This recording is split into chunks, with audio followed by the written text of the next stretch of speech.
aka AR$, and you are watching Graphic Tongue. Hide your bitch. Y'all like that one? That's what it, y'all like that? Look, you still gotta hide your bitch at the end of the day. Bro.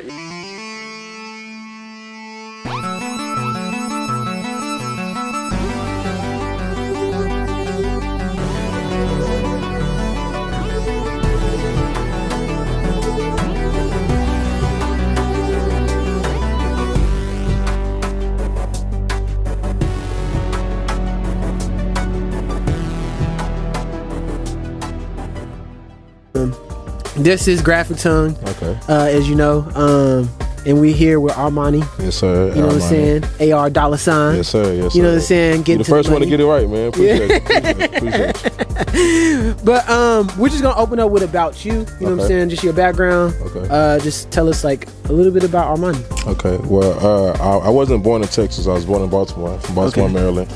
I moved to Texas because they shut down the GM plant in Baltimore. Right. That's where my dad was working. So our options was North Carolina or Texas. And my mama wasn't going to North Carolina. You know what I'm saying? So right. Yeah.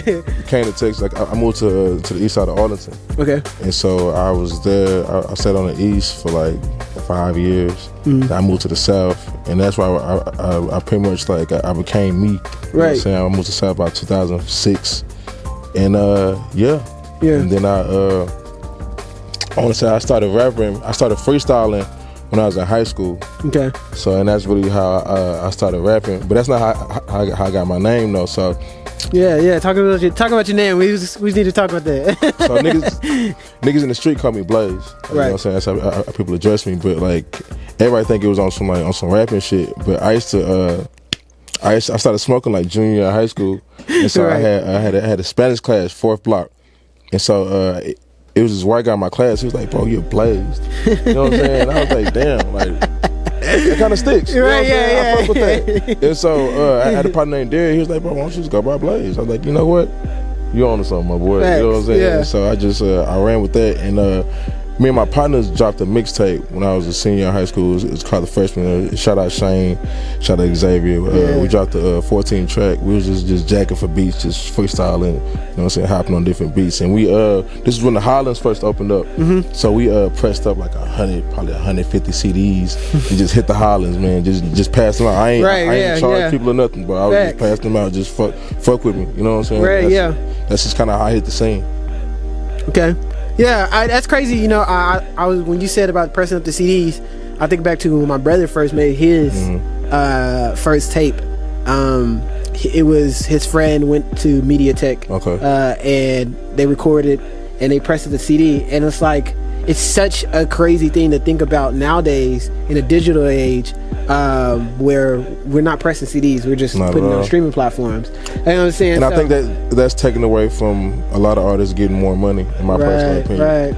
You know what I'm saying? Because the streams, like, even I'm still trying to learn like the whole streaming game. You know what I'm saying? Like, and like it take like damn near like 100 streams to like $1. You know what I'm saying? And that's crazy to me. You know what I'm saying? Yeah, because bro. it's like I just want to know like who made that system? Like who made that a thing? Like why is that like equaled up to this? You know what I'm saying? But if I sold 100 units or if I sold 100 CDs, that would be damn near $1,000. You know what I'm saying? If it was at $10 a piece or whatever. So it's like the money's weird to me. With the money is weird because I mean it's more now about what you got behind you. I guess when you putting out that tape and everything, and the traction that you bring to your tape now and everything. But you used to be able to go out and hand those CDs out and make that personal connection. You know what I'm saying? And that person now is like a fan forever. You know what I'm saying? And like I guess like I can really see what you're saying about like the difference between now streaming and selling your own CDs. You know, just the different things, essentially like the money, like you said, but also just that personal connection that you have to keep someone coming back faithfully. You know what I'm saying? That's why like Michael Jackson and them could run up the tab, because they had so many faithful, consistent fans. And they was doing now I mean I get the trick. They was doing a lot of shows too. You know what I'm saying? They was going on the road. Like see with them, like I don't want to say like what the trick was, but they would take that single and run with that single, city to city. City you know what I'm saying? That's with that one song. Yeah. You know what I'm saying? Like now you can't do that. You can't just have unless you got to smash. You can't just tour city to city with one song. Yeah. You got to really have some material, some substance. You know what I'm saying? a lot of heat, not just one. Because I mean, you can say heat and then people think one song, right. but like you gotta have a catalog. Exactly. For sure. Because discography, as they say. Discography, yeah. For sure. Because I mean, you think about it, X. And a lot of the young rappers in like 2017, I think that was like 2015, 2016 area. You know, when it was like when the streaming platform took off and all that shit, crazy. Like they had hella music too. Exactly. The ones who was at the front of the pack had the most music. That's true. And not all they songs bang, but it was like they had just consumption out. But I feel like that's the pro and con with this era, because it makes you feel like I mean, because like everything goes fastly, like, you know what I'm saying, the hits and the songs, like what was once, like I was having an argument with somebody the other day that said people don't value albums how they used to. Right. And I said it's a difference. Like back when they was dropping albums in like the 90s or whatever, or even like the early 2000s, we couldn't get music on our phones. Yeah, no. So now I can listen to that album every day, all day. Like back then, like those albums were situational, in the car, when you get home, and you know what I'm saying, and put it in the CD player, or when you go to the club. You're not hearing these songs all day, every day. Right, yeah. If Moneybagg drop an album right now, I could listen to his album 10 times in a day. Exactly. If I wanted to. Yeah. You know what I'm saying? With the CD or with that tape, you couldn't do that. Right. You know what I'm saying? So they were able to cherish those songs more because they didn't hear them all the time. Exactly. Now I'm hearing the song every day. But I feel like it tricks people into thinking that you have to push it out that fast. Mm-hmm. Because then in a lot of cases, you'll drop a lot of mediocre music and nobody will care. Exactly. You just putting shit out there. Exactly. You know what I'm saying? You're not really putting a rhyme or reasons behind it. You just doing the shit.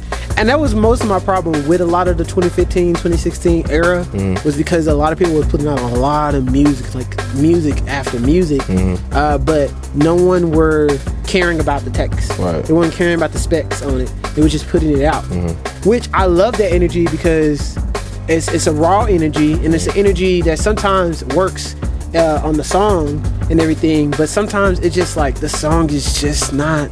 It could be so much better. The concept was so good. There was no rhyme or reason behind it. Exactly. The concept was so good, and they just wasted it. Right. You know what I'm saying? It's kind of like having great food and then throwing it on the ground, like, you know what I'm saying? Like, it's like I always say with these burger places, it's like having a great ass burger and horrible fries. You know what I'm saying? Right, yeah. Like, I hate that shit. Like, why can't I get the good fries too, bro? I like fries. Facts, bro. You know what I'm saying? So no, I feel you. No, I like that analogy, bro. Like, yeah, having a great burger, bro, with not fries, bro. Like, hey, they go hand in hand. I ordered the combo for a reason. You know what I'm saying? They didn't just come for a sandwich.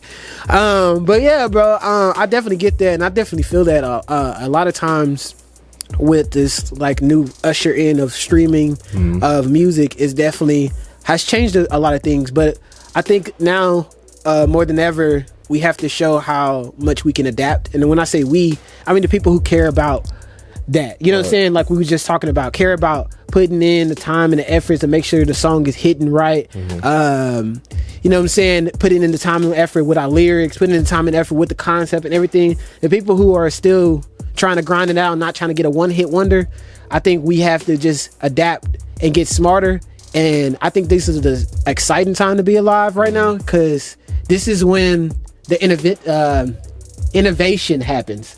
You know what I'm saying? This is when things like no one ever seen, like Kanye. When Kanye came on the scene, I think back to Kanye when he came on the scene, did the high samples. Everyone do samples. You know what I'm saying? But Kanye, well, first Jay Dilla, he's the one that really that's what I said. People doing samples, but Kanye made the sample game commercial. Like he was that's what I'm talking about. He was one of the first ones that made it like really. I don't want to say cool, but he made it cool. Like, you know what I'm saying? Like it's, you can get a hit and have a sample record. Like Oh Boy. Yeah. You know what I'm saying? Or Down and Out. Exactly. You know what I'm saying? Like those are just he made it samples. Digestible. Exactly. And that's my point. It's like there's a lot of great content out there. I listen to great content, local artists all the time that are in Dallas.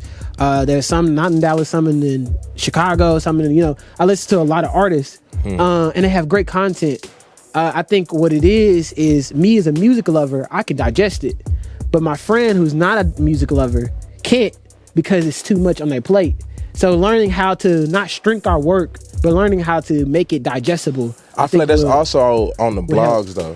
You said the blogs? In my personal opinion. Like, and because Okay. I feel like when people always say Dallas doesn't support Dallas, or like people don't support, I feel like the problem, a lot of that falls on the blogs, in my personal opinion, because they only blog one side of rap. Exactly. You know what I'm saying? And you got niggas over here that's doing views or doing, and I'm not even like I me myself. You got niggas like Crush Tail, Spike Chester, Kush, fucking Lucky 7, you know what I'm saying? Devi Stones, Free Black. Like, you got people that are colleagues that are actually doing, that have movements that don't get blogged by the blogs. You know what I'm saying? At all. And this is not a shade to any of the other rappers. Because I like that shit too. Yeah. You know what I'm saying? And I think that they should get just as much pub. But I feel like you shining so much light on this side of the street when you got these rappers over here is doing their thing, and they have to fight harder. Exactly. You know what I'm saying? Exactly. Or they have to try to conform to something that they're not to get noticed. Exactly. You know what I'm saying? I think that's the biggest problem now. Yeah, bro. No, I feel that that's why I started Graphic Tongue. Like, legitimately, that's why I started Graphic Tongue. Because I felt like bloggers and people who wrote articles and people who had platforms and magazines were shining, like you said, on one side of the street, when you really should be like a sun and shine on the whole fucking world, if I can be quite honest. You know what I'm saying? Like, I don't want to keep hearing about or seeing the same artists, no shade to them, like the top A-list artists. I'm tired of watching them. Like, you know what I'm saying? I'm tired of hearing about their lives. And I feel like a lot of times blogs go that way because they don't have anything else to talk about. It's clickbait. It's clickbait. Yeah, it's clickbait. And it's like, I was like, because on one hand, you can't get mad at what sells. You know what I'm saying? Like say, because I remember I paid Dallas Global to post me. I fuck with them. And I think on my post, I probably got like 179 likes or something like that. And then he threw up another post of a fight. Like 10 minutes later, it got like 3,000 views. Exactly. 5,000 likes. Now, is that on me, or is that on the consumers? You know what I'm saying? Well, I think it's on everybody at the same time, because at the end of the day, when you think about it, the world wasn't always this way. You know what I'm saying? It wasn't like there used to be. There wasn't at one point. There wasn't a super mega star. Right. You know what I'm saying? There were just stars who put out music. People listened to it. They got popped it on. You know what I'm saying? It was just something to play on the radio while they was cooking, whatever. You know what I'm saying? That's what it was, because it was just the radio and the LPs and different things of that nature. So as far as when we start to go into the media age and media starts to play more a part of superstars becoming mega stars, that's when I think the dilution became, where it was like, now it's about, like we were just talking about off air, y'all didn't hear this part, but it's a smash and grab. I'm going to put this artist up because I know it's going to draw the most traction to me. It's going to draw the most money in here. So now I'm just here to smash the counters and open up the registers, get all the money real quick and leave. Like, I'm not here for anything particular. I'm not here to like leave a everlasting mark. I'm just here to grab what I can and leave out. Yeah, because I feel like two things can be true. Yeah, I feel like the numbers do matter. Like, I would never be a person to feel like the numbers don't matter. I mean, because you have to keep the lights on. Yeah, I know. So but it can't be only like, if you're not doing these numbers, or if you're not, hitting these type of, because everybody doesn't have that same appeal. Yeah, everybody doesn't. You know what I'm saying? Like, some people have to work harder to stick. But that's not always 100% on the artist. It has to be a shared relationship. Exactly. It's on the blogs. It really is on the blogs. And then I feel like it's in the interlining thread of the foundation, or where they came from, though, too. Because if you look at a lot of these blogs, like Complex, they didn't just start with local artists. They started with some of the artists that are now considered top A-list artists. You know what I'm saying? Top tier. Like Playboy Cardi and Trippie Redd, who were like already had their movement, but the blogs helped them even more reach masses. You know what I'm saying? Made them into a mega sensation. Stimulus so it's package. Just stimulus package. Yeah. That's what I call it. You know what I'm saying? When you get in the game, you gotta get the stimulus package. You gotta go through Complex and the Breakfast Club and Double X. Exactly. And the doorkeepers. The A-list people. Exactly. The A-list of blogs. You know what I'm saying? I would say we as, I don't even know what to call us, but the people who do this, blogs, articles, interviews, if we start interweaving, that's the word I'm looking for, interweaving some thread of, no, we care about all artists. Like, I'm gonna go check out this local artist. You like, cause I mean, after a certain point, Complex has a better, like a huge following. So like, they can go out to find an artist that don't have all this steam, you know what I'm saying, but has great drive and is putting out great work and being consistent with their work, you know what I'm saying, and like is dropping gems in their city, you know what I'm saying, be up on game. Or they can be like the radios. And because I was talking to somebody earlier, I said a lot of people in the 1960s, and like I feel like the radio could have turned into the label if they wanted to, if they had looked at it as, we're the radio, we play artists. If we bring artists on and give them that opportunity, we could possibly push them to a larger audience, and at the same time be the support system for them. But a lot of times radio is just going to play what's hot. Well, that's due to payola. You know what I'm saying? Payola. Hey, educate me, because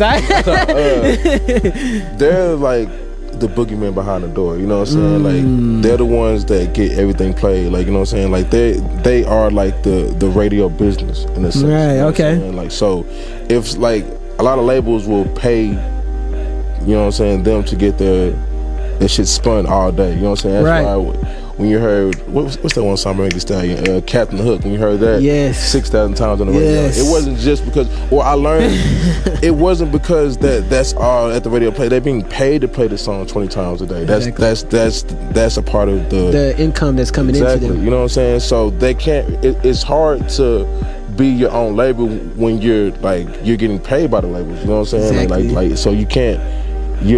You don't really have any control over your own radio station. Yeah. You know what I'm saying? Because once you start veering off the path, it's like, oh, where you going? Yeah. I paid you this amount of money to play this song. You gonna play that song. Yeah. You know what I'm saying? Or it's gonna be a problem. Yeah.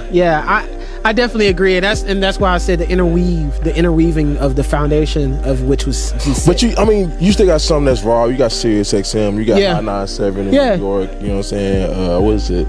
Sour Milk in LA. Okay. I can't remember, I think it's like 95.1 or something like that. But it's still certain radio stations that are still open to like the masses. Exactly. But to go to your other point, I feel like a lot of that falls on the A&Rs with these labels. A lot of these A&Rs don't do their jobs. Yeah. You know A&Rs they only focus on the numbers, and I'm a harp on that because it's like numbers don't determine an artist. Exactly. You know what I'm saying? Like, it doesn't determine how cold the artist is. That just means he hasn't been put in a position to get out to the masses. Exactly. You know what I'm saying? Exactly.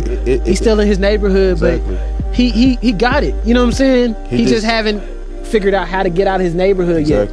No, I feel it. That's on a A&R to go and find that man. Exactly. And put him in a position to where he can win. You know what I'm saying? But they would rather wait until you do all that work for you. And see, that's why you see a lot of artists more going independent, because it's like they figured out, okay, I did all this work and I built up my fan base and my image and my streams. I did all that. Yeah. And you want me to sign that over to you? You know that's stupid. And I now it's different for an artist that needs that. Right. Now, if you need that, then you know what I'm saying? Like, because I don't look at record labels as like the boogeyman, because at the end of the day, it's a deal. Yeah. Like, if I invest $3 million into you, you fucking right, I'm gonna want $20 million back. Exactly. I just gave you $3 million.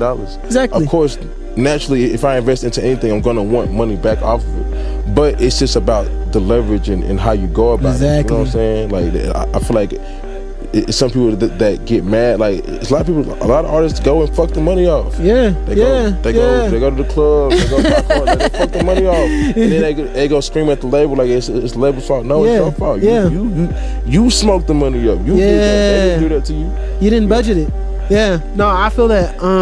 Because you can be like a Frank Ocean, or you can be a Lil Wayne. Sadly to say, like, Wayne's situation is kind of crazy, but I mean he's gotten out of it now. But still, he just sold the masters. I know, that's what I was saying. I was just gonna say, like, he still sold his masters because he had to. And so it's just like, you could be a Lil Wayne or you could be a Frank Ocean who really understood and went ahead and like, okay, let me understand what these niggas are doing before I sign. Because Frank Ocean was in the industry. Huh? You said what? You can be a Currency. A Currency, yeah.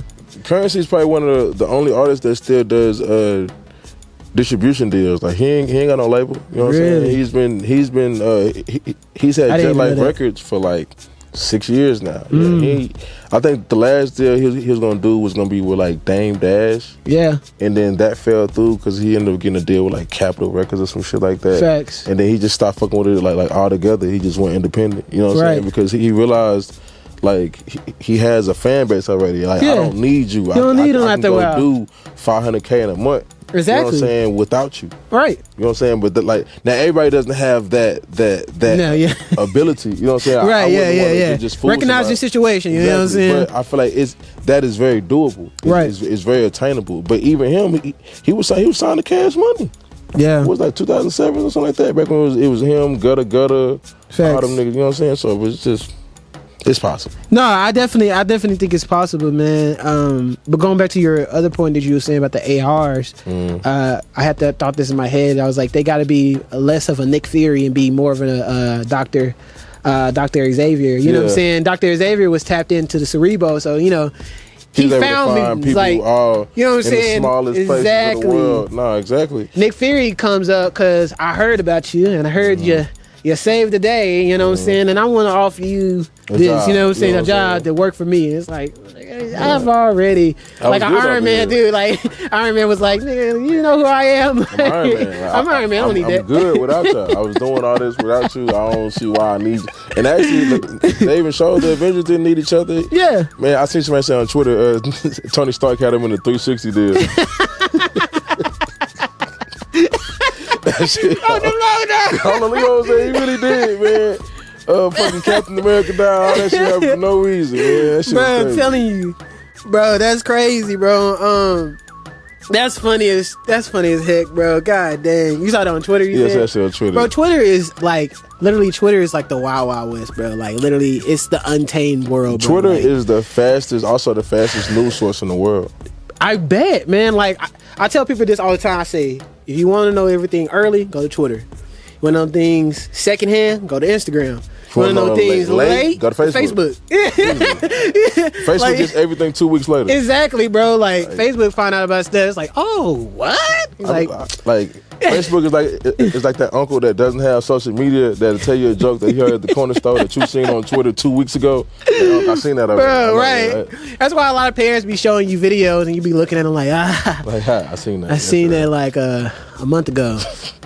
You just, okay, I understand. I got you. Thanks for calling me in. But no, for real though, Twitter is crazy, bro. Like you get on Twitter, bro, and you hear some of the wildest stuff, bro. I remember like still to this day, I get on Twitter and I just read some stuff and I'm just like,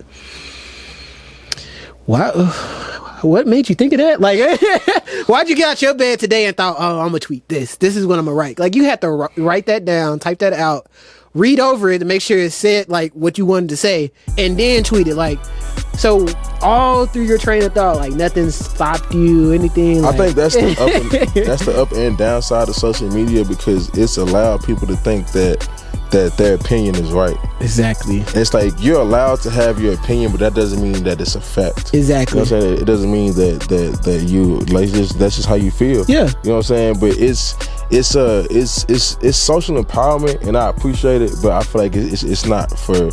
It causes confusion. Yeah. No, it does. I mean, it makes you forget that it's just an opinion. Because one quote that I live by is. One thing that I know for sure is that I know nothing. And it's a great quote because it just keeps reminding me that even when I think I know everything, even when I think like, oh, that was the right way to handle that, doesn't mean that I was right. You know what I'm saying? Sometimes it might be that small thing that I didn't do inside of what I did. You know what I'm saying? I might be doing all of it right, but there's that small thing that I missed. Like even like setting up the board. I'll be setting up the board sometimes and like it doesn't be working. But then my TA will come in or my teacher will come in and they'll hit one button and get the whole thing working. It's like that one step.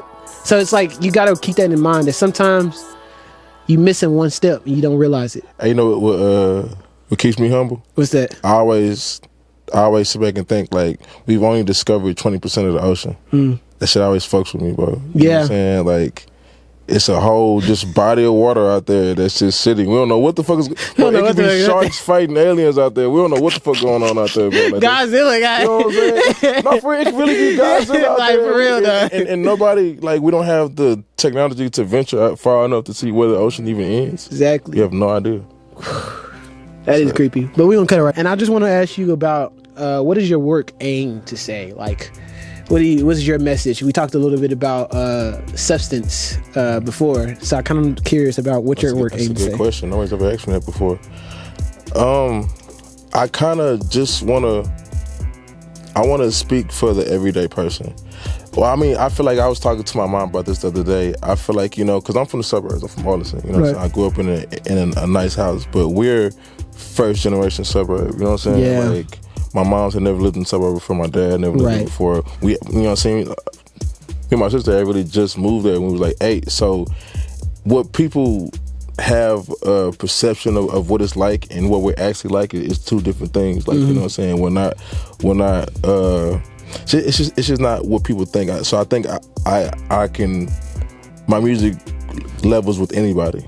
You know what I'm saying? Yeah. Like, I want to be able to relate. 'Cause I feel like that's how I am. Like in real life, you can put me in the richest neighborhood and I can, you know, have a conversation with the man. You can put me in the bottomest of the bottom and I can have a conversation with the man. You know what I'm saying? So I feel like I can relate to anybody on any level. Like regardless of what you've been through, you can feel me. Yeah. You know what I'm saying? And as far as my music, it's just honesty. I just want to be honest with myself. I don't want to lie to nobody. Facts. You know what I'm saying? About anything, whether it's what I've been through or what I'm going through or how I feel or how I've, you know, dealt with women or just anything. I don't want to lie to anybody. You know what I'm saying? Right. So I just want to know that I want people to know that it's okay to be yourself. It's not easy because in a lot of cases, like, people don't know what that is. Like, they don't know who they are or what their purpose is. Right. You know what I'm saying? So that is just that's who I'm speaking for. Just find who you are. You know what I'm saying? And once you figure that out, I mean, because this life we're living in, this shit it's a shell, but we're gonna die one day. Like, we're marked for it. Real. You know what I'm saying? We're marked. The for one that. thing we know. You know what the I'm only thing we really know. Marked for that. So why spend so much time, you know what I'm saying, not getting to know yourself? And with this album that I made, that was my biggest thing. My biggest problem with love or relationships nowadays is that people try to dive so much into another person without knowing who they are, or without knowing, you know what I'm saying, or even being in love with themselves. I feel like it's impossible, or it's very selfish to think that you can give your all to somebody without even knowing what you require, or not even knowing how to love yourself. Right. I feel like that's just it's like skipping steps. You know what I'm saying? In my personal opinion. So I don't know if that's too long of an answer. No. I mean, I really, like I always say in these interviews, like, it's really not an interview. It's really just conversation. So I wanted to feel like we're on the front porch. You know what I'm saying? And when we're on the front porch, it's not like we're trying to answer the question to its full ability. We just getting it out there, and we're gonna answer it. You know what I'm saying? If you get it, you get it. You don't, you don't. You know what I'm saying? It doesn't have to be on point. So I say all that to say, there's no right or wrong way to answer that question. I just really want you to be honest, like you said, you know what I'm saying, and just be truthful up front with us, and what you think. But moving right along, man, before we move on, I want to say that's the first time I'm hearing first generation suburb family. But I am also first generation, but I've never known what to call that. I knew the older I got, the more I seen and the more I knew. I feel like people have this perception of what, like, the suburbs is and what, you know what I'm saying, they expect the person from the suburbs to be like. Right. And I always tell people, like, I'm not acting. You know what I'm saying? How I am is how I am. This is how my father raised me. This is how my mom raised me. This is how my uncles are. I'm not lying to you. I can't help that I live in this house. I can't help that I have a nice backyard. Like, my parents worked hard to get that. Right. And I'm not gonna shine on you or disrespect you because you're in a lesser situation. Exactly. But don't try to get mad at me or pull me down because I'm in a better situation. Yeah. Or that, like, I can't help it. I talk like you. I walk like you. I act like exactly. You. This is me. Right. You know what I'm saying? Now I've been in situations where I've seen or I understand. You know what I'm saying? Why people can get offended because, you know, there are people who try to act like they're from circumstances that they're not. I'm honest. Like, I know where I'm from. I know where I come from. I know that I was given certain privileges or opportunities that other people weren't. Right. That doesn't make me any less of anything. Yeah. I'm still a man at the end of the day. Yeah. You know what I'm saying? I was still raised on principles and we weren't rich. Like, we weren't the Huxtables. Yeah. We were just, I guess, better off in a sense. Yeah. I feel that because, I mean, my mom, my dad worked really hard to get us where we're at now. And we're not the super richest people in the world. Like, we don't just have money, just no money. But, I mean, at the same time, we're not broke. My mom and them are not struggling, looking for day to day or anything. But they still are the first generation out of their generation. They watched their parents in the, you know what I'm saying, in the situations, and they said no, and they moved out of that situation to a better situation, and that's why we came about. But and it's a lot of pros and cons to that. But yeah, there's still some because it's like you're put in an environment that not only as a child you're not accustomed to. Your parents aren't accustomed to it. They've never lived here before. Exactly. They have no idea how to deal with the police, how to deal with their neighbors, how to this is a first for all of us. Yeah. You know what I'm saying? So yeah, I don't know if you watched Them. It's on Amazon Prime. I watched the episode. Mm-hmm. So I've been watching it, and I got my issues with it. One being it's a white writer, and so I see a lot of white people on there, and I see very seldom of us. Mm-hmm. And it's very much, and this is why I say it. I'll get off this subject. This is why I say when there's a white producer, a white writer writing black films and black stories, there's a lot of trauma porn. And what I mean by that, there's a lot of excess stuff going on happening to the black character that doesn't need to happen, but because it looks great on camera, and they don't understand the implications, because we have a long lineage history of violence, of seeing ourselves die and seeing people who look like us die. And so when we shoot a scene like that, we're gonna go to a certain limit because we understand I don't want to watch this. You know what I'm saying? So the little black boy sitting at home doesn't need to watch. You know what I'm saying? So I need to be consuming that. You know what I'm saying? And it's because then it starts to become trauma porn, which is why a lot of the videos that used to go viral and still go viral with police brutality was great. Cause just like Emmett Till, it was great seeing his face so they can get a physical image of what was being done to us. But at the same time, it became bad because you got the postcards of them selling off pictures of our body hanging from the trees. Exactly. You know what I'm saying? You got that history of trauma porn. George Zimmerman had a fucking autograph signing where he was signing. Exactly. He was signing. Yeah, I seen that. Skittles. You know what I'm saying? Like, but yeah, no, I don't even want to get into that. No, yeah, we ain't gonna get on. Like I said, I ain't gonna stay on that too long. But that was my thing. But I brought them up to say it's about the first black family. Well, not first black family. They're a black family who moved to the suburbs in California, Compton, California. It was supposed to be before Compton, California became Compton. So it's the whole story about black families who were the first families to move out there, and the mental trauma they were going through being out in the suburbs with a bunch of white people as neighbors who clearly didn't like them. It was great because it showed that the mental state of everything, and it showed a lot of stuff that could be going on. A lot of stuff I think was just added extra crap for horror ticks and whatnot. But there was a lot of great moments inside the show itself that showed just the mental state that a person like that, like us, who would go through, who are born in this suburb life, going to school with suburb kids who don't quite get it. You know what I'm saying? And we understand, we got the flip of both coins, but it's kind of hard because then we go to the other side where we're supposed to be accepted. You know what I'm saying? They still remind us every day that you're not out here with us. Yeah, from around here. You know what I'm saying? And it's like, damn, like, I understand, but can somebody I walk to and they actually understand? What they say, too black for the white kids. Too white for the black kids. Too white for the black kids. You know what I'm saying? And like, it's really hard. So I like that what you said though. I brought that just to say I like that what you said about the first generation kids in the suburb to have the suburb life. I think that's a topic that people should really look into because they don't think that talked about very often. Not at all. Moving right along, bro. We're gonna keep it rolling. I just want to know, who are your biggest influences? In music or in life? Both. I'm really curious about both now. I was talking about music, but I'm curious about both now. Okay. In life, I would want to say that's a good question, man. My uncle would probably be one of my biggest influences in life. My uncle is my mom's brother.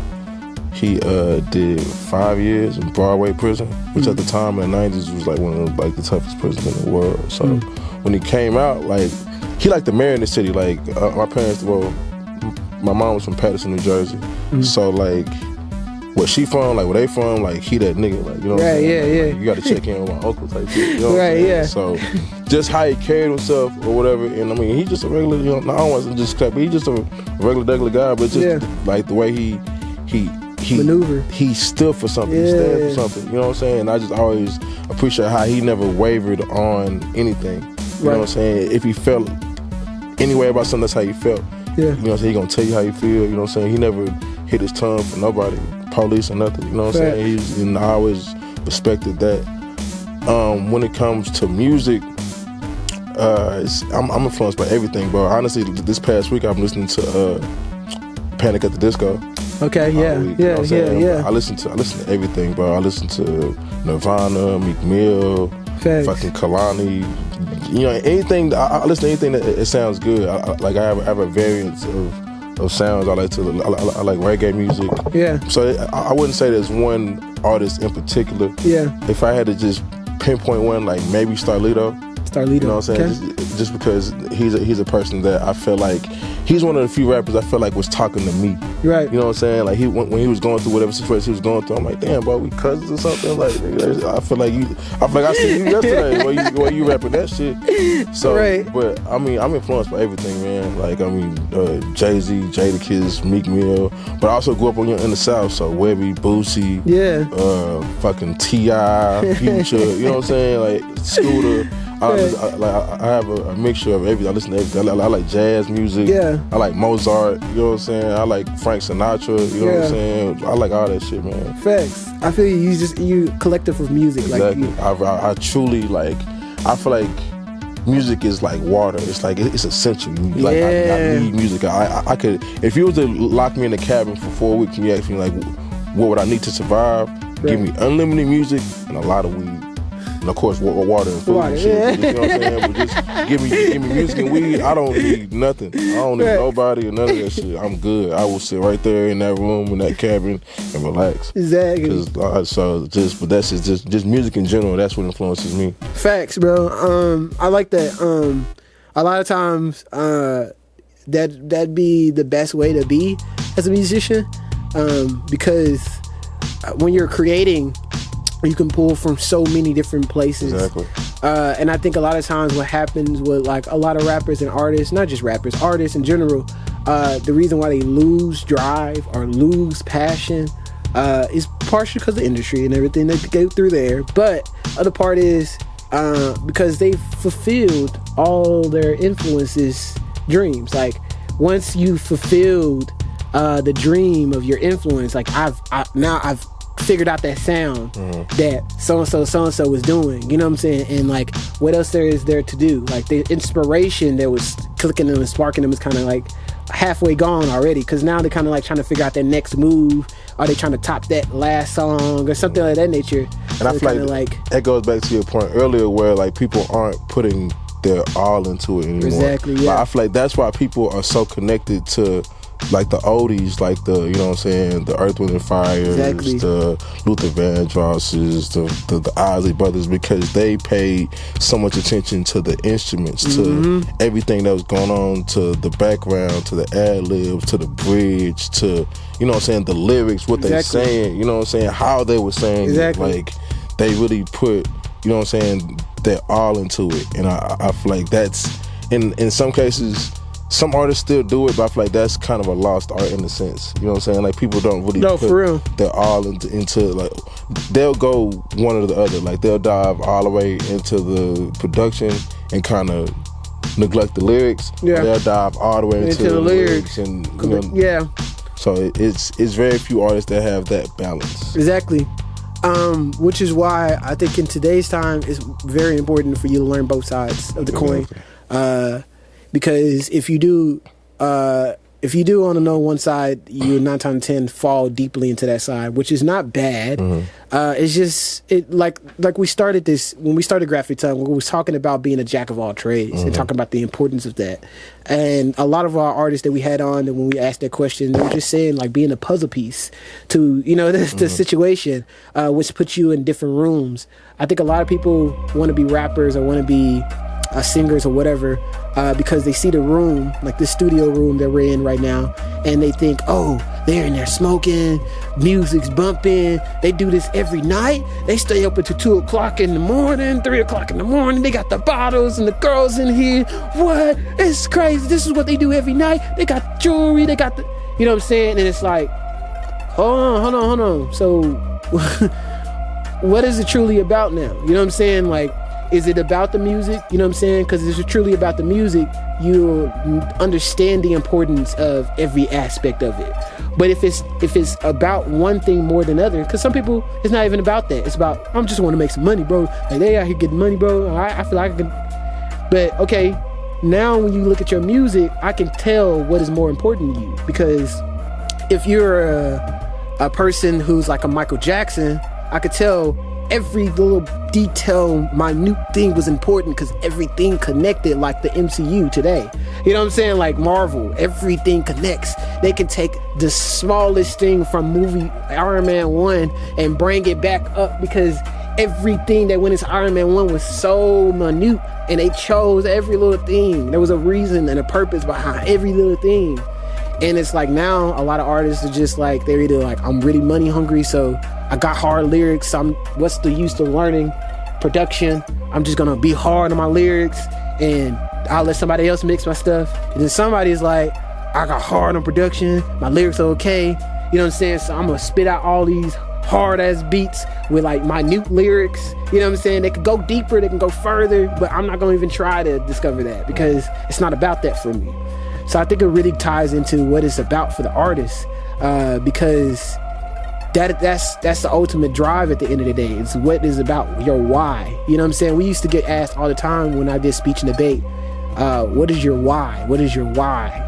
Because the why is what's going to drive you at the end of the year. You know what I'm saying? The why is what's going to push you into the finals, and the why is going to make you a national champion. That's what's going to, you know what I'm saying? So it's important that we remember the why. But moving along, I don't know if you had something you had a comment on that. You good. But moving on, I just want to ask, just right off the bat, not right off the bat, but I just want to ask, the next question is, how have you developed your career, or how do you seek opportunities for your career, your music, and different things? So, actually, ask the first part of it again. How do you this is supposed to be advice, so like, how do you develop your career, or how do you go about like seeking opportunities? Well, I feel like as far as seeking opportunities, that's all on what you want to do. Right. What kind of artist are you trying to be? Are you trying to be a performance artist where you put on shows? Are you trying to be a songwriter? Are you trying to be an R&B? I feel like it all goes on to what you want out of it. Me personally, I seek those who are interested in what I'm doing. You know what I'm saying? I feel like you can't force anybody to like your music or force anybody to like you or what you're doing. So you have to not be scared to meet people, but understand that everybody isn't on the same frequency or on the same wave as you. Right. You know what I'm saying? So it's just all about. So for me, when I was going into making an album, I was very intentional with the kind of beats I was choosing and my lyrical content and how I went about it, because I want people to perceive me a certain way. Because you can't redo a first impression. No. You know what I'm saying? How people see you, you know what I'm saying? How they see you off the bat is how they're going to see you for the rest of your career. You know Exactly. what I'm saying? Like that first time that you meet a person, you'll never forget that. Like that's going to determine how you treat them the next time you meet them over and over. So I feel like I wanted to just be very intentional. So I feel like as an artist, and this is just my personal opinion, if you're going into trying to be an artist, it's really good to know who you are and who you're speaking to and what you're trying to convey. Because like I said earlier, if you don't know who you are, who are you talking to? Exactly. Who are you speaking for? You're just aimlessly rapping without a crowd to land on. Right. You know what I'm saying? Or if you're seeking opportunities, what opportunities are you seeking? Right. Are you trying to become rich? Are you trying to become the best MC possible or the best producer possible? Like, what are your target goals? Yeah. So I feel like you have to know what you're shooting at and then go for that. Right. Say something that God is dope. The creator of God is dope said, 5 small goals make up 1 big goal. So just always remember that you need 5, at least 5, no less than 5. Think of 5 small goals, and then you might figure out a way to do something that you want to do in less goals. But he said 5, so we're gonna go with 5. Okay. You know what I'm saying? He said 5 small goals makes 1 big goal. If you set it out that way, you'll always accomplish and get things done in which you're wanting to do. But wrapping up, we'll have one last question. And my last question is, what to expect from you, man? What's the future looking like, for Armani, bro? What's the future? As of right now, you can catch me at the Green Elephant every Tuesday for the open mics. Facts. I'm doing Okay. at the Green Elephants. I'm working on my next project right now. So the way I do my process is that I got to make at least 100 to 150 songs before I'm able to really sit down and decide what I want to do next. Right. So just a lot more performances, better visuals, a better strategy. Yeah. You know what I'm saying? And really just, I want to get back into, I used to go and, I stopped feeding the homeless like 2 years ago or whatever, because I had like a identity crisis. I felt like, who am I doing this for? Them or me? Right. You know what I'm saying? Like, do I want to be seen for my good acts, or do I want to just do good acts? You know what I'm saying? Yeah. And I didn't want to just be a clout chaser. Right. You know what I'm saying? I didn't want people to think this is just what I'm doing just because I wanted people to see me doing it. I would do it anyway. Yeah. But I would record it sometimes because I thought I was letting people see what I was doing. Right. But then I had this guy one time, he was sitting under the bridge right by Commerce Street, downtown Dallas.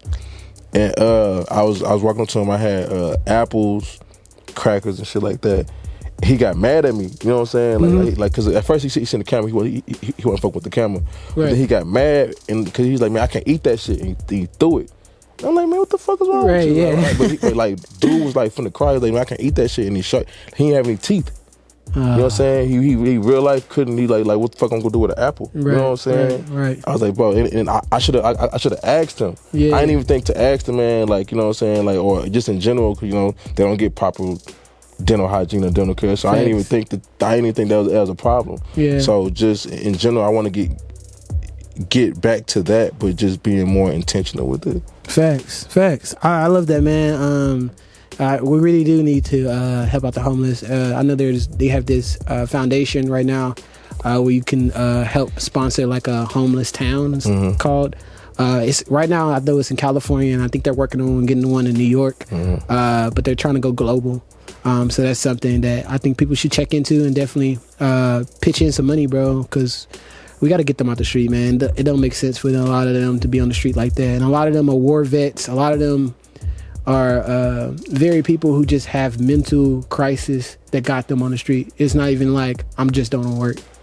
But we can go on for days. I'm gonna close it, bro, and I'm just say, like I always say, bro, to all the people watching, chase your dreams, follow your dreams. You know what I'm saying? You can do anything you want to do. Just keep going at it. I don't know what else to say. Keep going at it. Keep chasing. I hate to sound so... And pray. And pray. There we go. I was like, I need something else, because chasing your dreams, that's good too. There's steps to everything. So yes, chase your dreams, pray, and just stay in tune with yourself, man. Know who you are. Yes, this is GRAFX Tongue.